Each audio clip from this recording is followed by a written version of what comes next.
SSP विजय अग्रवाल ने बताया कि उतई थाना क्षेत्र के पुरई गांव में एक अधजला शव मिला, जो पहली नजर में महिला का लग रहा है। रात में हुई इस घटना की जांच के लिए एफएसएल टीम और अधिकारी मौके पर पहुंच गए हैं। कल प्रातः उतई थाने के ग्राम पुरई में एक शव प्राप्त हुआ था। शव अधजली अवस्था में था और प्रथम दृष्टया देखने से शव किसी महिला का लग रहा था।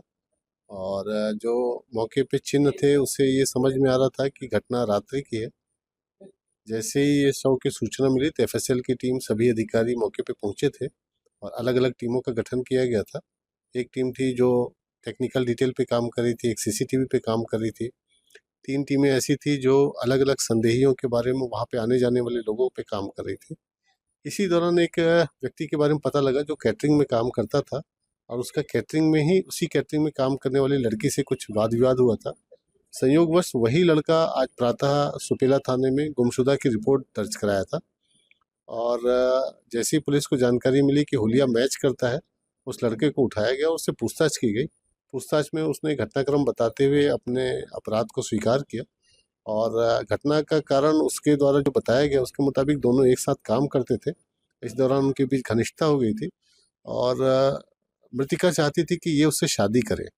साथ ही दोनों के बीच पैसे के लेन देन को लेकर भी विवाद हुआ था और इसी विवाद में आरोपी लगातार परेशान रहता था और उसने रास्ते से हटाने के लिए उसको पूर्व नियोजित तरीके से बुलाया और साथ में वो कत्ता लेके गया था। कत्ता उसने हार्डवेयर के शॉप से खरीदा था और उसके उपरांत मारने के बाद कत्ता को उसने गर्दन के पीछे वार किया।